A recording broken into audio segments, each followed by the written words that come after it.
किशनपुर गांव में विनोद अपने घर पर खाना खा रहा था। तभी किसी ने उसका दरवाजा जोर जोर से पीटना शुरू किया। विनोद की पत्नी शिखा ने दरवाजा खोला तो बाहर गांव के जमींदार खड़े थे। देखने में तो तुम बड़े पढ़े लिखे और संस्कारी मालूम होते हो, लेकिन हो बड़े ही बेईमान। आप ऐसा क्यों कह रहे मुखिया जी? विनोद अपना खाना बीच में छोड़कर ही दरवाजे पर आ जाता है। मुखिया जी, मैंने आपसे कहा तो था कि इस वक्त मेरे पास पैसे नहीं हैं, मैं आपको बाद में दे दूंगा। आप तो जानते ही हैं कि मेरा शहर में अच्छा खासा बिजनेस था, लेकिन उसमें मुझे काफी लॉस हो गया और मेरा सब कुछ बिक गया, जिस वजह से मुझे यहाँ आना पड़ा। ओफो, हर बार तुम्हारी वो कहानी सुन सुनकर मैं पक गया हूँ, और अब तू मुझे जल्दी से मेरे पैसे लौटा दे, वरना मुझे और भी तरीके आते हैं काम निकलवाने के। आप बस कुछ दिन और दे दीजिए, जैसे ही पैसों का इंतजाम हो जाएगा मैं खुद आपको पैसे लौटा दूंगा।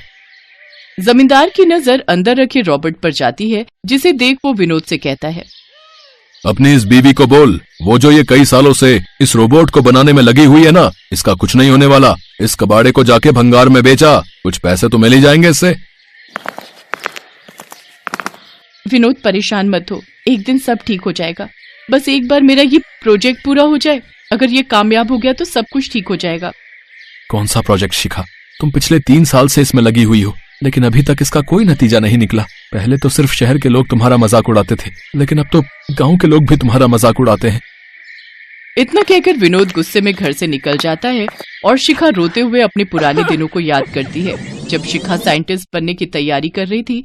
लेकिन उसी बीच उसकी शादी हो गई और शादी के बाद अचानक विनोद को बहुत बड़ा बिजनेस लॉस हुआ, जिसमें उसका सब कुछ तबाह हो गया। विनोद को रातों रात शहर छोड़कर गांव में आकर बसना पड़ा। विनोद ने भले ही हिम्मत हार ली, लेकिन शिखा ने हिम्मत नहीं हारी। वो अपने प्रोजेक्ट पर जुटी रही, लेकिन आज जमींदार की बातों ने उसके मन पर गहरा घाव किया और उसने अपने रोबोट को उठाकर जोर से जमीन पर पटक दिया। तभी उस रोबोट से कुछ आवाज आई और वो उठकर खड़ा हो गया। अरे ये क्या? ये मेरी आंखों का कोई भ्रम तो नहीं? नहीं मैडम, ये तो एक सच है। आपने मुझे इतनी जोर से जमीन पर पटका कि मेरा बदन दुख रहा है। पीछे खड़ा विनोद भी ये देख रहा था। तुमने तो सचमुच कमाल ही कर दिया शिखा। मैडम, जब वो जमींदार तुम्हें और पापा को खरी खोटी सुना रहे थे तो मुझे बहुत ही ज्यादा गुस्सा आ रहा था, लेकिन मैं चाहकर भी कुछ नहीं कर सका। ये कहकर रॉबर्ट की आंखों से आंसू बहने लगे। तुम्हारे यहाँ आंसू बता रहे रोबो कि तुम्हारे अंदर इंसानों के जैसे इमोशंस भी हैं। हाँ, और मैं इंसानों की तरह हर काम भी कर सकता हूँ, चाहे वो घर का हो या बाहर का, खेती से लेकर बिजनेस सब कर सकता हूँ। लेकिन ये कैसे हो सकता है? हो सकता है विनोद, क्योंकि मैंने इसके दिमाग में लाइब्रेरी की हजारों किताबें अपलोड कर रखी हैं। इसके दिमाग में ज्ञान का भंडार भरा हुआ है। अगले दिन से वो रोबोट दूसरों के खेतों में हल चलाने का काम करने लगा। वो रोबोट हफ्ते भर का काम एक दिन में ही कर देता। अब न सिर्फ विनोद के गांव के, बल्कि दूर दूर के गांव के लोग भी उस रोबोट से अपने खेतों का काम करवाने लगे, जिससे विनोद को खूब कमाई होने लगी। कुछ ही दिनों में विनोद ने सबका कर्जा चुका दिया, लेकिन इन सब से जमींदार को बहुत नुकसान होने लगा। मालिक, उस विनोद का रोबोट तो एक दिन में ही 50-50 लोगों का काम एक साथ कर देता है, जिससे हमें काफी नुकसान हो रहा है। वो हमारे रास्ते का रोड़ा बनता जा रहा है मालिक। तो फिर उस रोड़े को हमेशा हमेशा के लिए रास्ते से हटा दो। जमींदार और उसके गुंडों ने उस रोबोट को डंडे से मारना शुरू कर दिया ताकि वो टूट जाए, लेकिन इससे उसमें कुछ भी फर्क नहीं पड़ा। थक हार कर वो वहां से चले गए। दरअसल उस रोबोट को कभी कोई नष्ट नहीं कर सकता था सिवाय शिखा के। शिखा का बनाया हुआ रोबोट देश भर में मशहूर हो गया। वो रोबोट घर के साथ साथ बाहर के भी सभी काम कर लेता था। उसके आने से शिखा और विनोद की किस्मत ही बदल गई और वो काफी अमीर हो गए। उस रोबोट को वो दोनों अपने बच्चे की तरह प्यार करने लगे। साथ ही उस रोबोट की फीलिंग्स भी उन दोनों से जुड़ गई। अब वो उन दोनों की हमेशा हेल्प करता और उन्हें किसी चीज की कोई कमी नहीं होने देता। सीतापुर शहर में सरोज नाम की एक गरीब विधवा अपने 2 बच्चों मोहन और मंजू के साथ रहती थी। वो दिहाड़ी मजदूरी का काम करती थी। घर के नाम पर रहने के लिए उसने 200 रुपए किराए का एक छोटा सा कमरा ले रखा था, जहां वो 2 साल पहले ही रहने आई थी। एक दिन जब सरोज मजदूरी के लिए जाने लगी, बच्चों, मैंने रोटी बनाकर रख दी है, तुम दोनों खा लेना, मुझे आने में शाम हो जाएगी। माँ, हम इतने छोटे से कमरे में क्यों रहते हैं? लोगों के घर तो बहुत बड़े होते हैं। वो सामने कितनी ऊंची ऊंची बिल्डिंग है और कितने बड़े बड़े घर भी। हाँ माँ, रात में बहुत गर्मी लगती है और मच्छर भी काटते हैं। माँ, ये पंखा ठीक करवा कर भी हल्का चलता है। मेरे बच्चों, बस मुझे किसी दिन ज्यादा मजदूरी का काम मिल जाए, मैं नया पंखा खरीद लाऊंगी। अब ठीक है? सरोज बच्चों को दिलासा देकर मजदूरी के काम पर चली जाती है, पर इतनी मजदूरी कौन देता जिससे वो नया पंखा खरीद सके। बेचारी सरोज इसी तरह दोनों बच्चों को रोजाना समझा बुझा देती थी। एक दिन, पता नहीं पंखा मैं कब तक खरीद पाऊंगी। चूल्हे पर रोटी बनाते समय गर्मी और घुटन बहुत हो जाती है। क्यों ना ये चूल्हे के ऊपर की खिड़की खोल दूं तो धुआं बाहर चला जाएगा। सरोज सफाई में लग जाती है। जहां पर वो चूल्हा जलाती थी उसी के ऊपर एक खिड़की पर बहुत ही पुरानी तस्वीर टंगी थी। वो उसे साफ करने लगती है।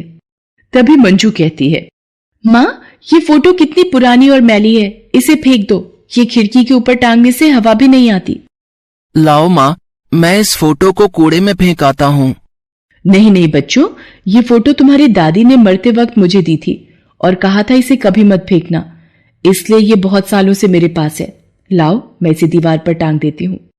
पुरानी चित्रकारी वाली फोटो जो धूल मिट्टी में कई वर्षों में थोड़ी खराब हो गई थी, पर अपनी सास की कही बात सरोज को याद थी, इसलिए उसने वो फोटो कभी नहीं फेंकी। एक शाम उस कमरे का मालिक सरोज के पास आता है। कहाँ हो सरोज? ए लड़के, तेरी माँ कहाँ है? नमस्ते सेठ जी, मैं बस 1-2 दिन में आपके पास आ ही रही थी। मुझे सब पता है सरोज, जब तक 2-4 चक्कर ना लगा लो तुम भला किराया कहाँ देने वाली हो? कमरे का 6 महीने का किराया हो गया है, ऊपर से ब्याज अलग लूंगा। और एक बात, मैंने अपने सभी किराए पर दिए कमरों का किराया बढ़ा दिया है, तो इसका भी बढ़ेगा। अगले महीने से सीधा डबल किराया, पूरे 400 रुपए लूंगा। इस कमरे में रहना है तो समय पर किराया देना होगा, समझी? सेठ जी, आप तो जानते ही हो मेरे पति के चले जाने के बाद मैं मजदूरी का काम करती हूँ और आजकल मजदूरी के भी 200-500 रुपए मिल पाते हैं। कुछ तो दया कीजिए सेठ जी, इतने सारे रुपए एक साथ में कैसे दे पाऊंगी? बच्चों के लिए भी 2 वक्त की रोटी जुटानी होती है सेठ जी। अरे तो मैं क्या करूं?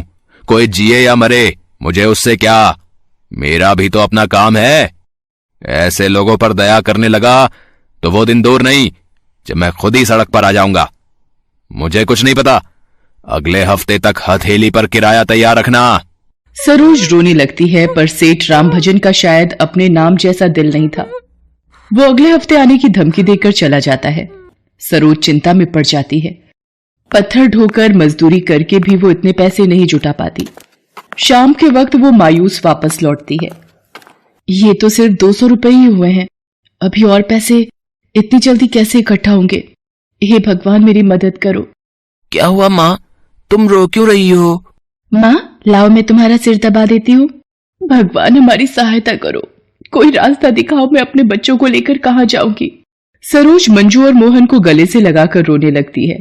तभी दरवाजे के खटकने की आवाज आती है। एक्सक्यूज मी, कोई है? मोहन बेटा, देखना दरवाजे पर कौन है। मोहन दरवाजा खोलता है। दरवाजे पर कुछ लड़के लड़कियां खड़े होते हैं। उन्हें देख सरोज भी बाहर आ जाती है।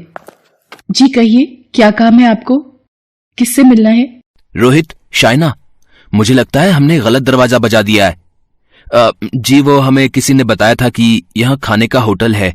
हमें लगा ये कोई होटल है तो गलती से आपका दरवाजा बजा दिया। क्या आप बता सकती हैं यहाँ होटल कहाँ है?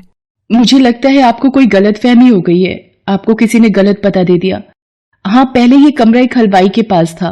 उसके खाली करने के बाद कुछ सालों से मैं ही यहाँ किराए पर रह रही हूँ।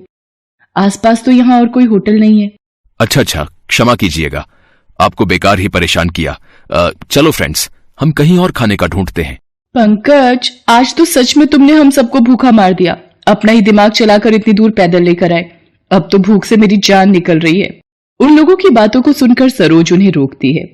आप लोग जरा रुकिएगा, यहाँ कुछ दूर तक कोई खाने की दुकान नहीं मिलेगी, और फिर मेहमान भगवान का रूप होते हैं। आपको ज्यादा पकवान तो नहीं खिला सकती, पर मुझ गरीब की रसोई का यदि आप लोग खाना पसंद करो तो थोड़ा बहुत पेट भरने लायक मैं बना देती हूँ। सारे लड़के लड़कियां बहुत खुश होते हैं। वो लोग बहुत ज्यादा भूखे थे, इसलिए उस वक्त उन्हें जो कुछ भी मिल जाता वो बहुत बड़ी बात थी। सरोज गर्म गर्म रोटियों के साथ कुटी हरी मिर्च, प्याज और गुड़ रखती है। सब लोग बहुत शौक से खाना खाते हैं। कुछ देर बाद शाइना सरोज से कहती है, आप चूल्हे पर खाना बनाती है ना? क्या मैं चूल्हा देख सकती हूँ? हाँ, क्यों नहीं, आओ मैं दिखाती हूँ। अच्छा, ये चूल्हा है जिस पर आप रोटी बनाते हो? दीदी, आपके घर में चूल्हा नहीं होता? दीदी, आप भी खाना बनाते हो? बच्चों, हाँ, मैं भी खाना बनाती हूँ, पर सरोज जी जैसा स्वादिष्ट नहीं। आज आपके हाथ का खाना खाकर, और वो भी तेज भूख में, सच में मजा आ गया। शाइना मंजू और मोहन से बातें करने लगती है। तभी शाइना की निगाहें दीवार पर टंगी फोटो के ऊपर जाती है। ये तो वही पेंटिंग है जो हमने... अरे रोहित, पंकज, जरा इधर आना। वो सामने देखो, कुछ याद आया? अरे हाँ शाइना, इसी पेंटिंग के बारे में मिस्टर चौहान बता रहे थे। ये पुराने जमाने की प्रसिद्ध चित्रकारी है और उस जमाने में रंग भी जो इस्तेमाल हुए थे वो आज के वक्त में मिलना नामुमकिन है। आपको ये पेंटिंग कहां से मिली? ये फोटो तो मेरी सास बताती थी कि उनके पुरखों ने 2 रुपए में खरीदी थी। आपको पता भी है आपके पास कितनी कीमती चीज है? आज के वक्त में ये पेंटिंग हजारों या लाखों की नहीं बल्कि करोड़ों रुपए की है। ये सुनकर सरोज के होश उड़ जाते हैं। उसने तो कभी उस फोटो की देखभाल ही नहीं की थी। शाइना अपने ऑफिस में फोन मिलाती है और अगले दिन दोबारा आने का वादा करके वो लोग चले जाते हैं। अगले दिन, सरोज जी, ये हमारे बॉस है मिस्टर चौहान। सर, वो रही पेंटिंग जिसकी तलाश कंपनी को कब से थी। हाँ सचमुच, ये वही डिजाइन है। सरोज जी, हम ये पेंटिंग आपसे खरीदना चाहते हैं। हम आपको इसके आज के प्राइस के हिसाब से 2 करोड़ रुपए देंगे। ये पेंटिंग हमारी आने वाली एग्जीबिशन में लगाई जाएगी। सरोज की तो मानो खुशी का ठिकाना ही नहीं रहा।